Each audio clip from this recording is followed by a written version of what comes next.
La vedette, c'est l'actualité. La star, c'est le Congo. EDTV, le rendez-vous des internautes.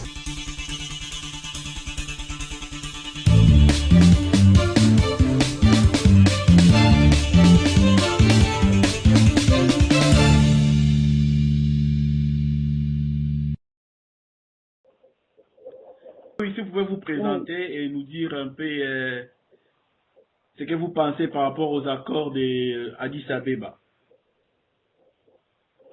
Bon, les accords sont ambigus. Jusque-là, on ne comprend même pas le contenu. Jusque-là, ils ne nous ont pas publié. Rien n'est écrit sur le contenu des accords. Ils nous parlent d'un cadre sur la paix à l'est du pays. Mais jusque-là, on ne comprend rien du tout. La MONUSCO a plus de deux décennies plutôt ici en RDC. Oui. Plus de 2 décennies, ils n'ont pas pu sécuriser les civils. Tous les jours, il y a des Congolais qui meurent. Et je crois que vous le savez, plus de 6 millions de morts jusque-là. La MONUSCO a été incapable pendant 2 décennies. Je vois très mal. 17 000 militaires sur le sol congolais qui vont nous assister 2500. Nous ne connaissons pas leur mission. Ils disent renforcement de la mission de la MONUSCO. Nous ne savons pas en quoi ils renforcent la mission de la MONUSCO ici en RDC. Donc nous pensons que c'est vraiment la deuxième phase de la balkanisation du Congo. Et là, nous allons assister à l'émiettement du Congo parce que les fois qui vont venir, je vois très mal le Congo qui va signer des accords avec le Rwanda qui nous agresse. Vraiment, le Congo est boutiqué. Et à Kinshasa, comment la population a réussi cette information-là? La population est mécontente. L'élite intellectuelle aussi a réagi. Tout le monde, je crois la majorité du moins, est de mon avis. Le petit peuple, jusque-là, il ne comprend rien du tout parce qu'on ne lui explique pas la teneur des accords. Même nous l'élite intellectuelle, nous ne connaissons pas la teneur, c'est comme les accords de l'Émirat. Et aujourd'hui qu'on apprend, mais quand ils vont signer des accords, ils ne disent pas la population. Et au niveau des parlements, au niveau des parlements, qu'est-ce qu'ils disent Bon, il y a les députés jusque-là, bon, ils sont timides, c'est de la majorité, ils soutiennent, mais pour eux, nous sommes à la fin de la guerre à l'Est, bientôt la stabilité. Bon, parce qu'ils ont déjà la chanson habituelle. Ils ont déjà fait une déclaration officielle par rapport à ça? Non, le Parlement jusque-là, il n'a pas encore repris les travaux, le Parlement est en vacances. Là, il y a que le premier, le président de l'Assemblée qui est en consultation informelle. Est-ce qu'avant, avant, le Parlement n'avait même pas statué par rapport à ces accords-là? En tout cas, à ma connaissance, non. Je ne sais pas, peut-être vous avez une information contraire. À ma connaissance, non. Donc ces gens-là profitent au nom du à chaque fois que congolais. le Parlement est en vacances pour aller signer leurs accords, c'est ça? Justement, voilà. Comme par hasard. Alors que le Parlement est là, il y a un dossier pour que le Congo puisse prendre. Donc, je me dis que la Constitution est violée tous les jours par le chef de l'État. Oui. Aujourd'hui, il voudrait convoquer la concertation nationale en utilisant l'article 69 de la Constitution. Comme quoi il est garant de la nation, mais un garant de la nation qui viole la nation, qui viole la Constitution tous les jours.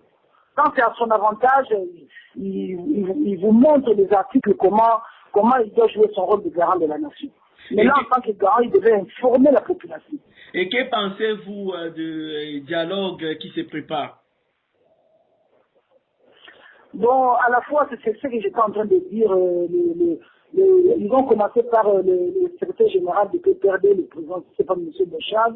Après, ils ne se sont pas entendus. Maintenant, c'est Oben Mina, le président de l'Assemblée nationale, qui a pris les affaires en main, qui est en train de faire des consultations informelles, entre eux. Parce que eux-mêmes le disent, que ce sont des consultations informelles.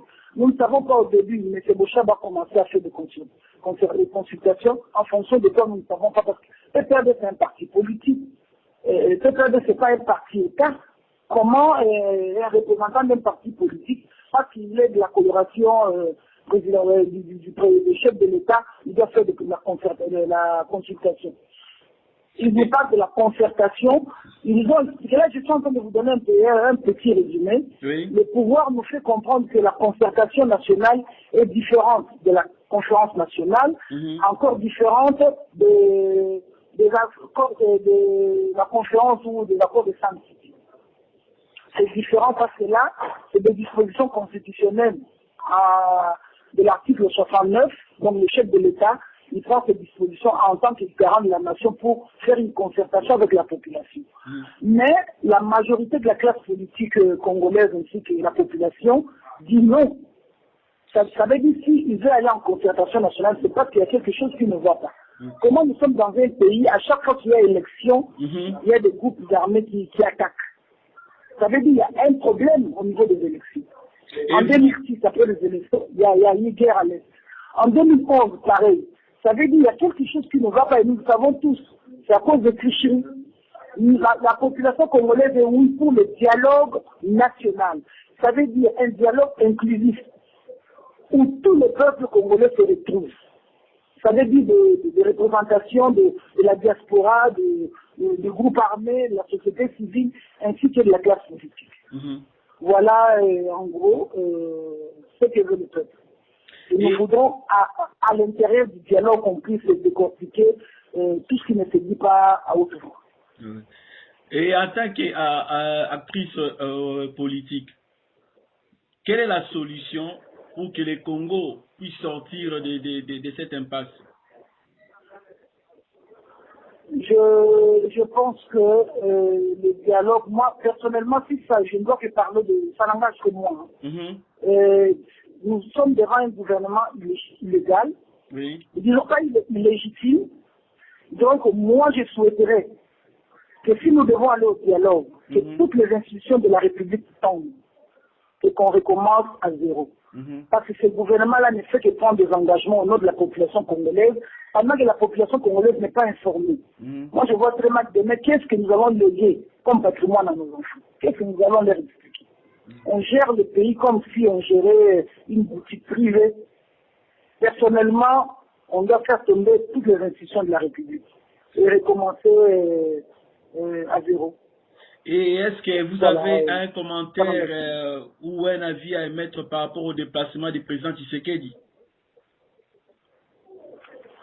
Oui, nous avons ici, sur place, il dit qu'il est allé en soins médicaux à l'étranger. Mais comme nous sommes en contact avec les réseaux sociaux, nous avons vu sur Internet qu'il est allé en Afrique du Sud assister à une conférence internationale des pays en conflit. Bon, nous ne savons rien du tout, nous n'avons pas un commentaire à faire. Il a été élu, mais il n'a pas l'intérieur, donc nous ne savons pas. Personnellement, je ne sais pas, je vais commenter sur quoi. Si tu as ramené quelque chose de bon, c'est bien, mais sinon, même ceux de l'extérieur, je crois que c'est eux qui sont à la base aussi de l'instabilité de notre pays. Et autour de sa résidence, il y a beaucoup de militaires? Non, depuis qu'il est parti, non. Est-ce que vous pouvez vous présenter aux téléspectateurs et ainsi qu'aux internautes qui vous suivent à ce moment, qui vous êtes et qu'est-ce que vous faites à Kinshasa? Je suis Anthony Tsamba. Je suis président de l'association l'ONG de Mabilé. Je suis coordonnatrice adjointe de la société civile Forum des leaders. Je suis fonctionnaire. Voilà. D'accord. Qu'est-ce que vous avez comme... Je ne sais pas si la présentation est complète. Oui, ça va. Je crois que nos téléspectateurs se contenteront de ça. Et qu'est-ce que vous avez comme mot de la fin? Je souhaite vraiment que la population congolaise puisse se lever. Vous qui êtes à l'étranger, continuez à jouer ce rôle-là de combattant afin que le Congo soit libéré. Merci beaucoup. Voilà. Je vous en prie.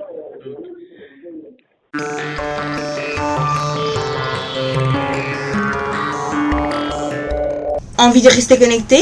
Cliquez sur edtvrdc.com. Ok, merci beaucoup.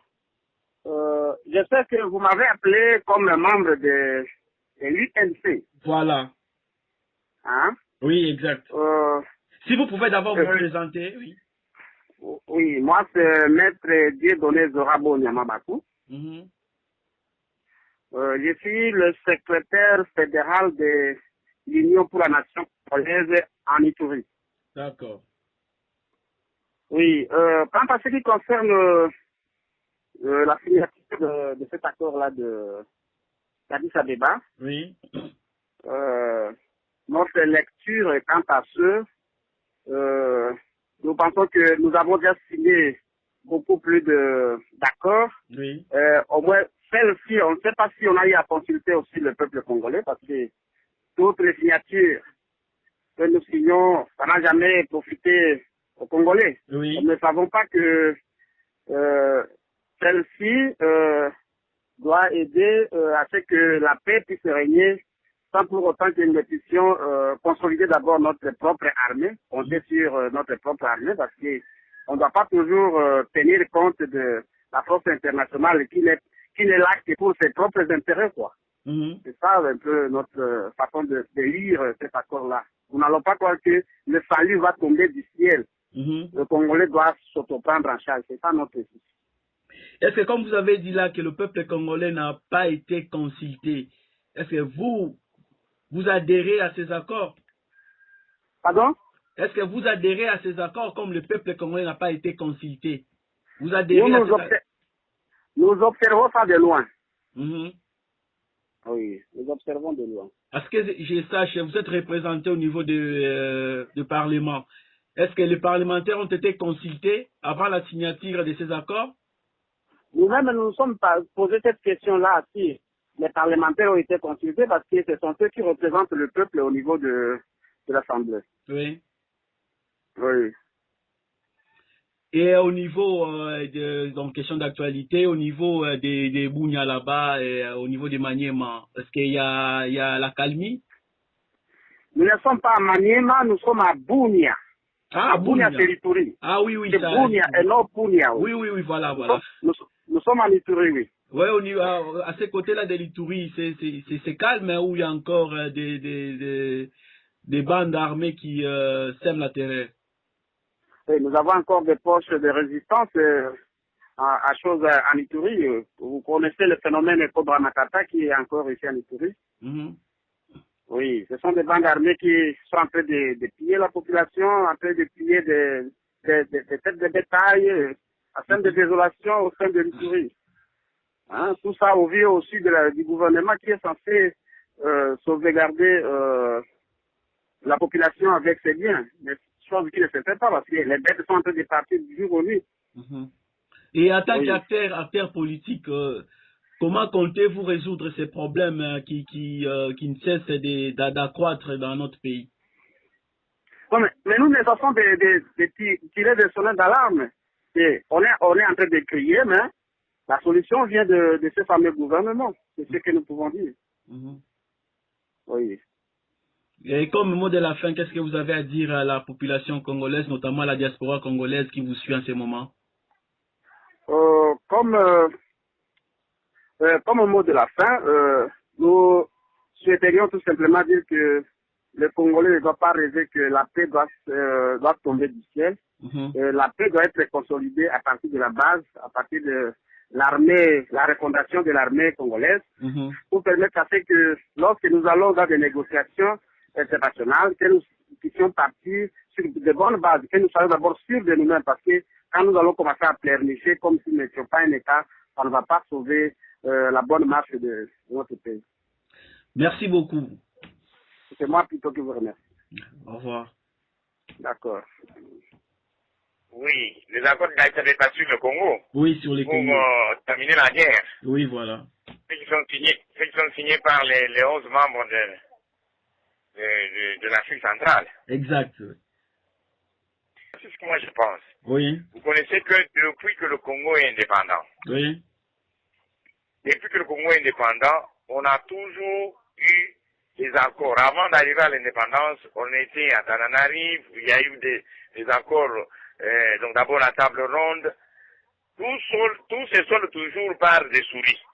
Donc, ils mettent au monde, ils n'accouchent que de souris. C'est-à-dire, les compromis, les accords politiques, les traités sous-régionaux et régionaux, ils sont signés entre des États souverains. Je suis souverainiste. Donc, c'est signé par des États souverains. Ça ne s'impose pas à l'un des membres. Parce que l'obligation en droit international est morale. Donc, c'est que les accords doivent être, le principe c'est acta sunt servanda. Les accords doivent être, les traités doivent être exécutés de bonne foi. Alors, lorsque ce n'est pas exécuté par l'une des parties, la partie concernée va aussi opposer à l'autre le fait qu'il n'a pas exécuté. Ce qui fait que les accords sur le Congo n'ont jamais produit un consensus intellectuel sur les intérêts du Congo. Les intérêts des Congolais. Oui. C'est plutôt les acteurs internationaux qui interviennent, soi-disant, demander aux Congolais de s'entendre, alors qu'en réalité, ils viennent pour protéger leurs propres intérêts. Oui. Les 11 pays qui ont signé, la CPG, je vous donne un autre exemple technique. La CPG a été créée entre le Rwanda, le Burundi et le Congo, le Zaïre. Et cette CPG n'a servi que le Rwanda et le Burundi, et non le Congo. Actuellement, l'organisation internationale sous-régionale, celle qui est patronnée aujourd'hui par le professeur Tumaraba. Oui. Donc, à propos du Congo. Donc, la plupart des accords, quand ils sont faits, c'est au détriment des Congolais. Ça n'a jamais servi le Congo. Donc, les compromis politiques qui se passent entre acteurs internationaux et acteurs nationaux, ce sont des compromis.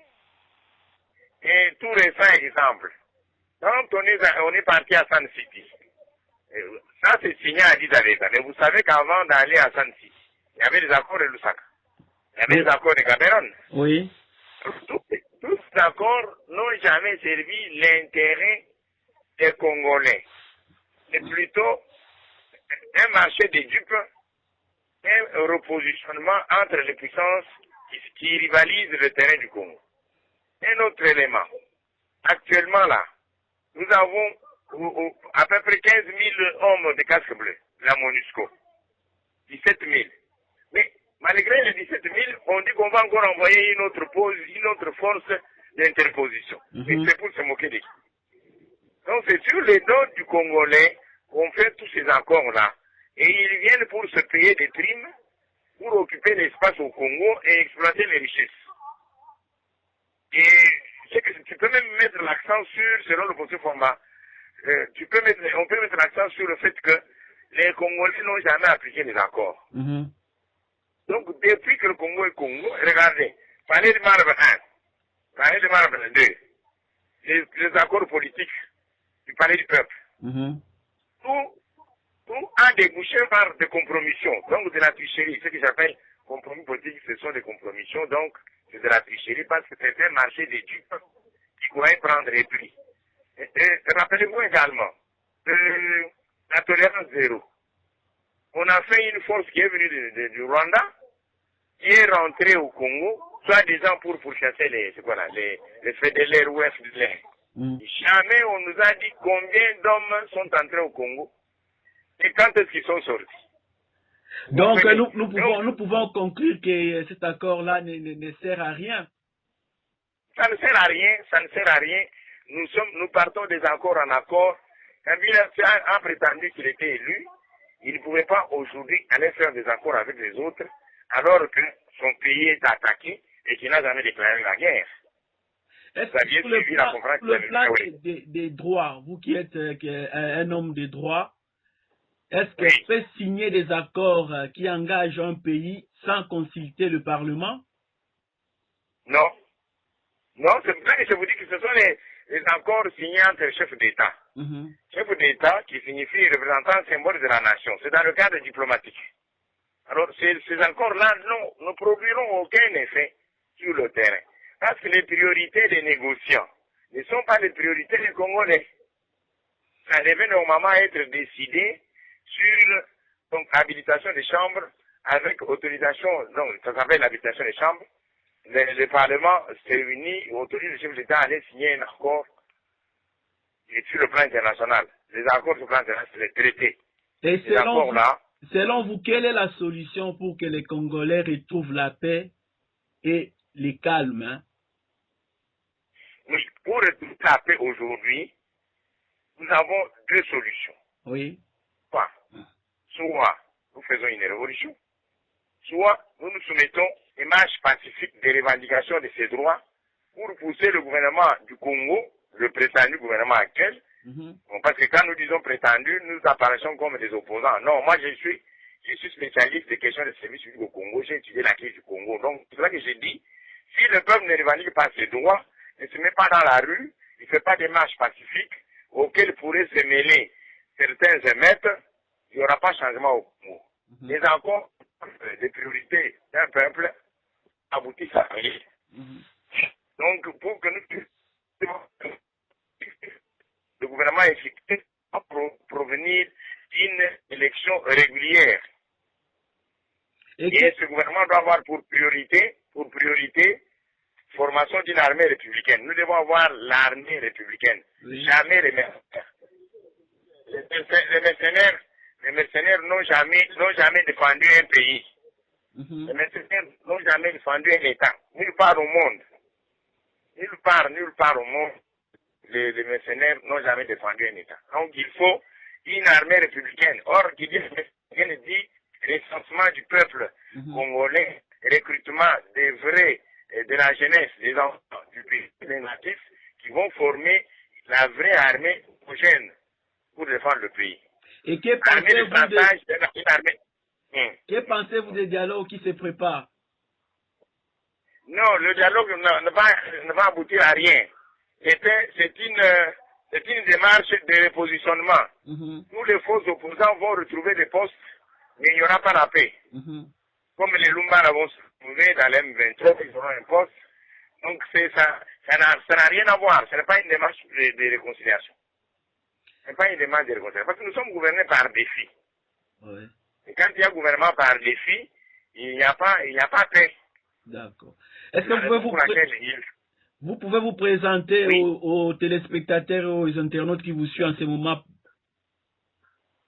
Oui, c'est le professeur Jean-Claude Fidel Fouamba, professeur des universités au Congo, et préposé même des conférences à l'université Paris 13, mais dans le démarche pour pouvoir faire confirmer. Donc, au moment où je communique avec vous maintenant, je suis à l'université de Kinshasa, à la faculté de droit, où j'ai eu des activités académiques ce matin. Et comment les étudiants ont accueilli à la nouvelle de ces accords-là d'Addis Abeba? C'est nous qui devons sensibiliser les étudiants. Les étudiants ne sont pas canalisés. Ils n'ont pas une réaction d'espoir. Il n'y a pas la réaction d'espoir. Il n'y a pas espoir. C'est nous qui sommes chargés d'enseigner ces droits publics. Nous sommes obligés chaque fois de révéler à la jeunesse ses devoirs et lui montrer ses droits pour qu'un jour les choses changent. Merci, professeur Fouamba. Je vous en prie, monsieur le juge. Merci. Bonjour, messieurs. Oui, bonjour, Riche. Est-ce que vous pouvez vous présenter aux téléspectateurs qui vous suivent en ce moment? Voilà, je suis Miss Ezwell, donc je suis un combattant patriote résistant du Congo aux USA. Donc, je suis à New York à présent. Et donc, voilà, je suis congolais. Je pense que vous avez suivi ce qui s'est passé le dimanche dernier à Addis Abeba. Oui, j'ai suivi avec vraiment beaucoup d'attention ce qui s'est passé à Addis Abeba avec cet accord-là qui a eu lieu le 24 février 2013.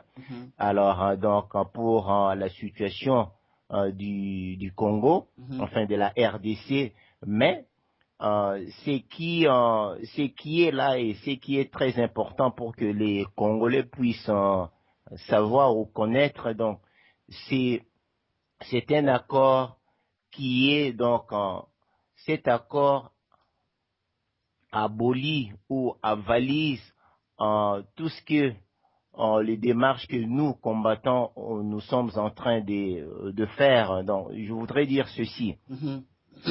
Donc, puisqu'il faut savoir aussi, il y a eu plus de 12 millions de morts au Congo. Oui. Alors, il y a eu le pillage du pays. Il y a eu nos territoires. Alors, beaucoup de choses qui se sont passées chez nous au pays.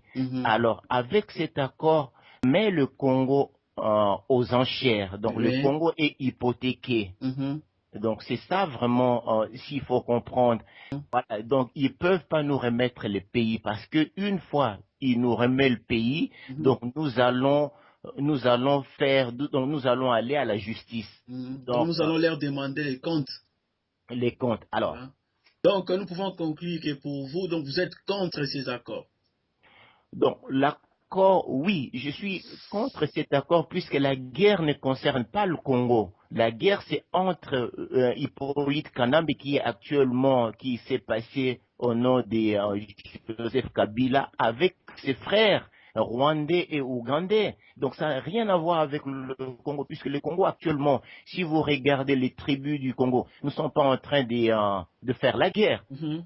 Donc entre nous, le Congolais, il n'y a pas de guerre. Donc la guerre, c'est entre Kanambe, c'est lui qui nous a amené la guerre chez nous au pays. Alors, l'élite congolaise devrait savoir, donc le parlementaire, donc devrait savoir que ce monsieur-là, c'est lui qu'il faut chasser du pays. Puisque c'est lui qui nous amène tout ce qui est... Donc c'est lui qui a mis le Congo aux enchères. Donc il a hypothéqué le Congo. Et pour vous, quelle est la solution pour que les Congos retrouvent la paix et retrouvent la joie? C'est quoi qu'est-ce qu'on peut avoir comme solution? Donc, moi, je pense la solution, comme on dit toujours, donc, Kanambe doit partir. Doit partir de ce pays-là. Et, vrai aussi, lui mettre en accusation. Parce qu'il y a ceci. Ces accords n'ont pas été consultés par un autre parlement. Et consultés. Donc, comme ils n'ont même pas consulté les parlements, lui, il est allé signer les accords au nom des Congolais sans même consulter les représentants de ce peuple congolais-là qui siège au Parlement au Congo. C'est ça? Oui, c'est ce qu'il devrait faire, mais il n'a pas fait. Et aussi, cet accord aussi, il faut savoir que l'Ouganda devrait au Congo ce qu'il a causé, puisqu'il y a Mouzé en Kabila qui avait introduit une plainte auprès de la justice. Voilà, oui, on dit que la date butoir a été passée le Congo, puisque il y a un complot. Donc, puisque les Kanambe... Oui, d'accord. Moi, je crois que nous avons un problème de connexion avec les États-Unis. Notre frère nous donnait ses réactions par rapport aux accords que Kanambe a signés à Addis Abeba. Malheureusement, nous ne pouvons pas continuer dans cette condition-là. La communication n'est pas bonne. Donc, nous pouvons dire que merci à notre frère de nous avoir accordé ces quelques moments. Oui, nous avons M. Joseph Kapika, le chargé de la communication de l'IDPS en ligne. Bonsoir. Bonsoir. Comment ça va? Oui, ça va, et vous? Je me porte bien, sauf que comme toujours, je suis dans l'obscurité. La faillite du pays est telle que le courant vient d'être interrompu. Voilà. Oui, d'accord. Et vous avez suivi, comme nous, ce qui s'est passé les dimanches derniers à Addis Abeba. Quel est le point de vue de l'IDPS par rapport à ça? Avant de vous donner le point de vue de l'IDPS, je voudrais d'abord vous faire un petit résumé de la presse locale que vous suivez certainement sur Internet. Oui. Il y avait le potentiel et tous ces journaux pro-Kabila. Ils dénoncent un complot des États-Unis visant la balkanisation de la RDC Oui. à travers cet accord. Mais je voudrais aussi vous rappeler que lors d'une émission avec vous, Oui. je vous avais fait voir que cette histoire de balkanisation est arrivée après la marche du 16 février 2012, où l'Église catholique à travers tout le pays exigeait la vérité des urnes. Oui. Vous savez mieux que moi qui enfonce le clou là-dessus, qui en parle, ce sont des proches de Kabila, ces médias, ces hommes. En fait, c'était pour détourner l'attention du peuple congolais de la principale question de la vérité des urnes. Et voilà pourquoi ils continuent à faire un matraquage là-dessus. Pourquoi je vous avais dit ça? Je vous avais démontré que entre 2016 et 1987, l'AFDEL, mouvement pro-rwandais, avec le soutien de l'Ouganda, du Burundi, de la Zambie, de l'Angola, bref, de tous les pays limitrophes, contrôlaient le pays.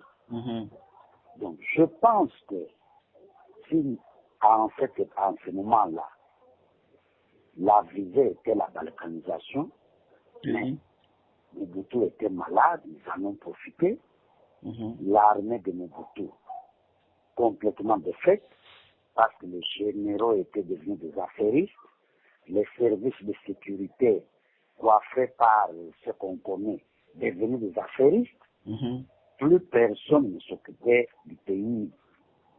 Tout le monde voyait Mobutu malade et tout le monde était à la recherche de l'argent pour sa survie. Souvenez-vous de cette offre d'Abacha, le président nigérian, qui voulait mettre des troupes à la disposition de la RDC pour mettre fin à l'aventure de l'AFDEL. Mais les gens qui sont allés au Nigeria ont préféré qu'on leur donne de l'argent pour s'occuper eux-mêmes de l'arrivée des troupes.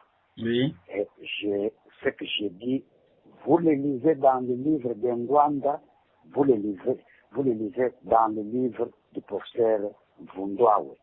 Donc, les plus proches, les très carrés du régime, donc je n'invente rien.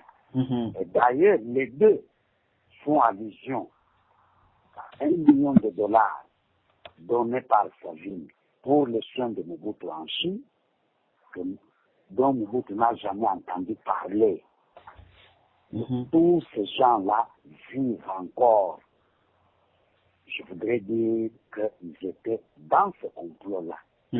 Parce que probablement, si Sami Abacha avait envoyé ses troupes, on n'en serait pas arrivé là. Vous savez ce qui s'est passé à l'approche des troupes de l'AFDEL. Les Ngwanda, les Vundwawe, on donnait des armes, mais avec des munitions qui ne correspondaient pas aux armes. Les plans de guerre étaient autre chose. Je vous en prie, réalisez Ngwanda, réalisez Vundwawe. Donc, le complot était vaste. L'AFDEL arrive. Après l'AFDEL, quand le président Tshisekedi demande que ces armées étrangères remettent leurs factures pour que le Congolais paye et que ces armées rentrent, vous connaissez la suite. Il n'y a pas d'armée étrangère dans notre pays. Mais quelques mois après, on sait ce qui s'est passé au Bas-Congo, ici à Kinshasa. Et puis, les militaires rwandais sont rentrés pour créer les RCD Goma et les autres. 1988.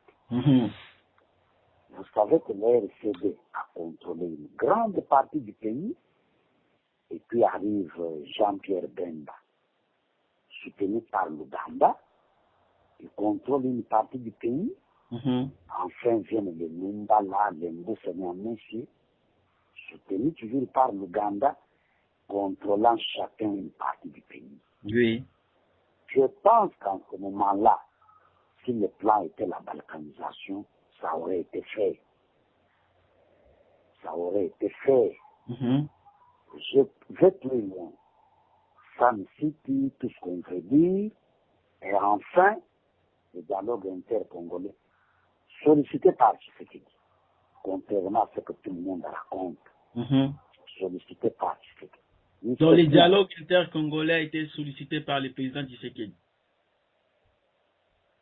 Mais tout à fait, c'est l'histoire du pays, tout le monde doit la connaître. Oui. C'est elle qui l'a sollicité, une table ronde, après qu'un Kunda ait menacé l'Est du pays, ça a été rejeté. Et vous connaissez ce que Joseph Kabila avait dit. Je n'ai que faire des dialogues, des concertations. Lui, aujourd'hui, il est en concertation avec l'M23. Et comme Tshisekedi m'avait en tête le vide des Congolais, l'unité nationale. Il n'a pas été suivi. Il n'a pas été suivi. Demandez ce qui était à Nairobi avec l'ancien président nigérien, Obasanjo, toutes les délégations qui étaient là. Mais Obasanjo avait décidé de la tenue de la table ronde, telle que demandée par Tshisekedi. La presse existe, vous pouvez la consulter. Mais c'est John Numbi qui dira à Kabila, pas question, nous nous jetons dans les bras du diable. Ils sont allés au Rwanda, Kunda est arrêté, enfin il y a la mascarade des concertations intertribus, alors que c'était un problème national. Tout le monde a réagi, mais il n'y a eu qu'un groupe d'individus qui a cru que le nord Kivu attaquer le sud Kivu, c'était un problème des gens du Kivu. Vous connaissez la suite. Oui. C'est la naissance du M23 aujourd'hui, avec lequel on négocie. Or, il y a quelques années, on estimait qu'on ne pouvait pas aller de dialogue en dialogue. Cela dit, il y a eu Addis Abeba. Le volet militaire, là je donne un point de vue en tant qu'acteur politique, oui, parce que, comme vous savez, notre président est en Afrique du Sud, oui, et que nous cherchons à réunir tous les éléments pour donner la position officielle du parti. C'est à ce moment-là que je vous parlerai en tant que porte-parole de l'UDPS. Mais ici, j'engage ma responsabilité d'acteur politique. D'accord. Prenez le volet militaire, l'arrivée de la force maître. Au même moment, vous l'avez suivi dans tous les médias depuis ce matin, la pression est faite sur le fameux gouvernement de Kinshasa de poursuivre le pourparler avec M23. Je ne sais pas au nom de quelle logique, oui, la force maître doit venir neutraliser le M23. Au même moment, dans le même accord, on demande à l'un des signataires, donc Kinshasa, de poursuivre les négociations avec M23. Peut-être que Michel, toi tu as compris quelque chose, moi je n'ai rien compris là-dedans. De deux, la guerre, on sait comment elle commence, oui, mais on ne sait jamais comment elle se termine. il se termine, oui. Cette force va venir attaquer toutes les forces qu'on appelle négatives, le M23. Mais c'est une guerre où les Congolais vont mourir. C'est une guerre qui jettera des Congolais dans la rue. Oui. Mais bref, c'est pas la solution du Conseil de sécurité. Voilà. Or, la solution était simple. Aujourd'hui, pourquoi il y a guerre à l'Est? Les guerres ont commencé depuis 1996. L'AFDEL dit, Mobutu n'a pas observé les décisions de la CNS, Conférence nationale souveraine, il y a un problème de légitimité, prend les armes.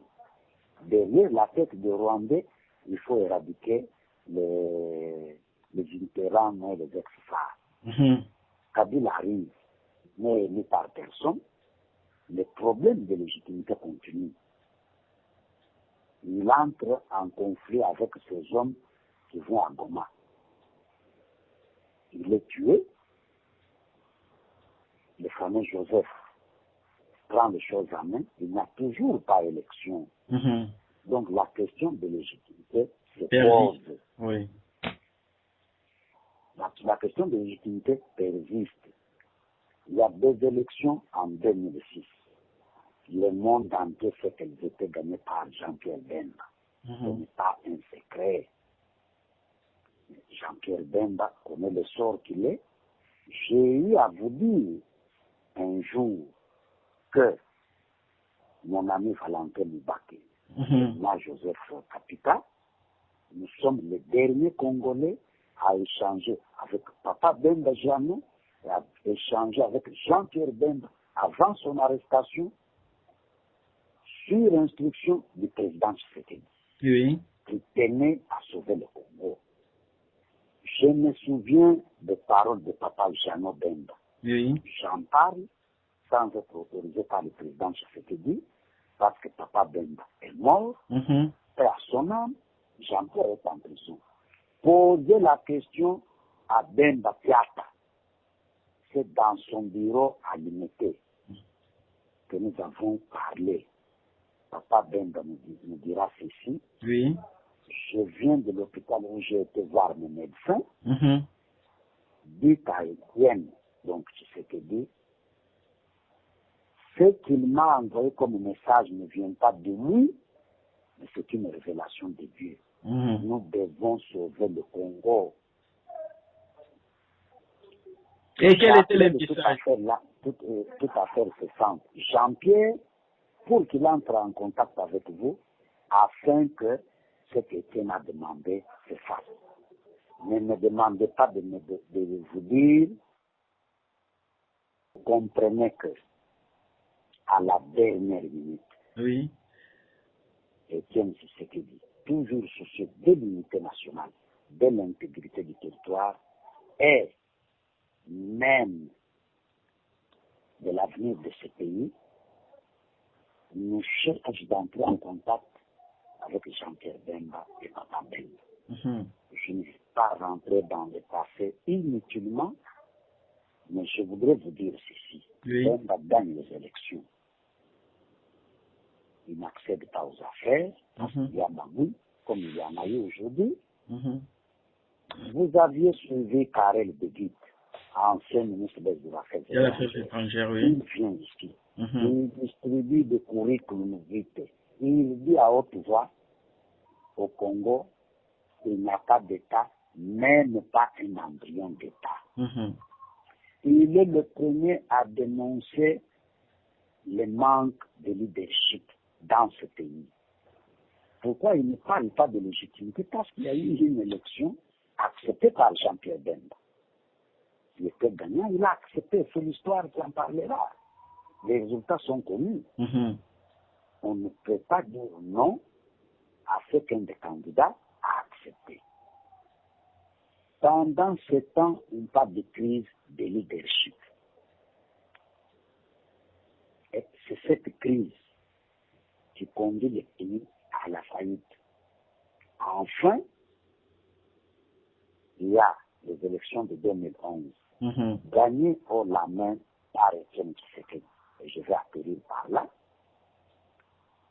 Vous suivez les médias mieux que moi, vous êtes à l'extérieur. Vous avez lu Museveni, sa déposition à l'Union africaine.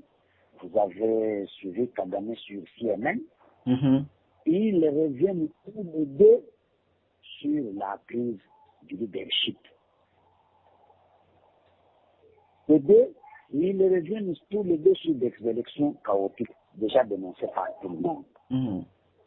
Donc, à la crise de leadership, s'ajoute la crise de légitimité. Or, en allant aux élections du 28 novembre 2011, les Congolais mettaient une croix sur le déficit, l'absence de leadership. Mais avec la fraude électorale et la terreur installée dans notre pays pour revenir par la terreur, bien sûr, excusez-moi de la tautologie, on est de nouveau dans une crise de légitimité. Donc, deux crises. Leadership réglé par les Congolais à l'occasion des élections, légitimité créée par Kabila. Et je dis aujourd'hui dans cet accord, voilà, je reviens à l'accord, Oui. on demande des réformes au plan politique, économique, social, sécuritaire, dans l'accord. Mais qui va opérer ces réformes? Quelqu'un qui a été chassé par la voie des urnes? Non. Quelqu'un qui n'a aucune légitimité? Non. Quelqu'un dont on a dit qu'il est absent de leadership? Non. Je termine par dire que les Congolais n'ont plus rien à attendre de Kabila. Alors, rien. Mais qu'est-ce qu'il faut faire Qu'est-ce qu'il faut faire maintenant? Parce que lui... Ce qu'il faut faire, j'y arrivais. Il ne faut pas que l'ONU, l'Union africaine, la CIRGL, etc., soient en train de tourner autour du pot. Les Congolais ont décidé, c'est cette décision-là qui doit être appliquée. Parce que nous savons que le jour où la vérité des urnes est appliquée, eh bien, il n'y aura plus de guerre à l'Est. Parce qu'on va engager des troupes neutres, beaucoup de milliards de dollars, etc. Non. Mais M23, Maï, considéré comme force négative, ont des canons tournés vers Kabila pour des engagements pris et non respectés. Les Interam FDLR, ils sont pratiquement éradiqués, ils n'existent plus. Mais puisque ces gens se battent contre Kabila, il n'a pas respecté des engagements pris vis-à-vis d'eux, qui a fait que les Rwandais envahissent la terre congolaise. C'est un peu tout le groupe Maï là. Mais au nom de quel principe il poursuivrait le combat, il continuerait à porter les armes dès lors que la personne qui le combat ne serait plus là. Voilà pourquoi j'ai dit, et le président Tshisekedi a eu à le dire dans un entretien conférence avec beaucoup de nos représentants, une fois qu'il a l'impérium, dans les 24 heures, 48 heures, ces gens-là n'auront plus raison de prendre les armes. Donc ceux qui continuent à dire force maître, machin, eh bien, ils sont dans la logique de l'entretien de l'insécurité à l'Est. Voilà, je m'arrête là. Oui. Merci beaucoup, Papa Kapika. Question d'actualité. Comment se passent les séjours du président en Afrique du Sud? Un merveilleux séjour. Merci beaucoup de m'appeler, de me poser cette question. Le président a reçu un accueil très triomphal de toute la colonie congolaise en Afrique du Sud, que je remercie, que je félicite. C'est pourquoi? Parce que c'était un message fort. Les Congolais se déplacent à travers le monde.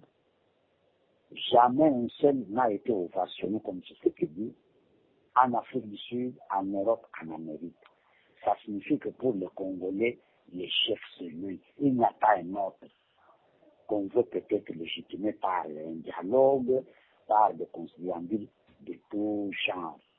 Bref, le président et son épouse, la vénérable maman Marthe, se posent très bien. Ils s'apprêtent à revenir et nous nous apprêtons à les accueillir de la manière la plus triomphale. Le secrétaire général du l'UDPS a signé une note pour tous nos représentants pour qu'ils envoient leur contribution afin que l'accueil soit le plus délirant. Je demande donc, et je mets au défi quiconque, parce que les gens ont dit séjour médical. Non, il n'est pas dans un hôpital. Est-ce qu'il avait pris la parole en Afrique du Sud? Tout à fait, pendant 15 minutes, il est intervenu. Et de la vue de tous, mais vous qui êtes là, je comprends que tu poses la question pour le public, mais toi tu as suivi et tu sais qu'il a brillamment parlé, il a été ovationné pendant 15 minutes. Ok, d'accord, merci d'avoir répondu à nos questions. Portez-vous bien et merci. Mais c'est moi qui te remercie. Tu sais que la fois passée, je ne savais pas que ma fille qui est à Liège, Nice, oui, et ma petite fille Céleste me suivaient, ils m'ont appelé. oui. Ils suivaient ton émission. Accepte vraiment Richard, que je le salue, que je l'embrasse, que je les embrasse, en attendant que Dieu me donne l'occasion d'arriver en Europe, à Liège, pour embrasser ma petite chérie Céleste et ma fille Nice. Oui, c'est passé. Je salue tous les Congolais. Je salue tous les Congolais. Mettons-nous debout. C'est l'hymne national. Redressons nos fronts pour sauver notre pays. Merci beaucoup, c'est passé. Merci. Au revoir. Merci. Voilà, nous avons essayé de rejoindre, d'appeler les directions, les secrétariats de nos partis politiques. Malheureusement, la plupart de ces gens-là ne répondent pas au téléphone. Soit ils vous envoient balader, soit ils n'ont rien à dire par rapport à ce qui se passe dans notre pays. Et nous avons aussi essayé d'appeler surtout quelques membres du PRD. Il n'y a personne qui a voulu répondre à nos questions. Et à notre démarche qui est certes noble, qui ne pouvait qu'informer la population, le peuple congolais qui a soif, qui voulait comprendre ce qui s'est passé exactement à Addis Abeba. Malheureusement, ces gens-là ne savent même pas ce qui s'est passé et la plupart de ces politiciens ne considèrent pas la population congolaise.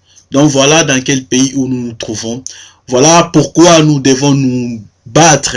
Voilà pourquoi nous ne devons pas abandonner. Nous devons continuer à lutter jusqu'à la fin, jusqu'à la libération de notre pays. Donc, chers internautes, chers téléspectateurs, EDTV a essayé de faire son boulot. EDTV a essayé d'avoir les avis de tous bords, mais dommage, on peut que vous proposer ceux qui ont été d'accord, on peut que vous proposer les gens qui ont voulu nous répondre favorablement, que nous remercions ici. Au nom de la rédaction d'EDTV et à mon nom propre, je vous dis aussi merci à vous, chers téléspectateurs, chers internautes. Merci de rester fidèles à EDTV. EDTV, les rendez-vous des internautes. Merci, au revoir. La vedette, c'est l'actualité. La star, c'est le Congo. EDTV, le rendez-vous des internautes.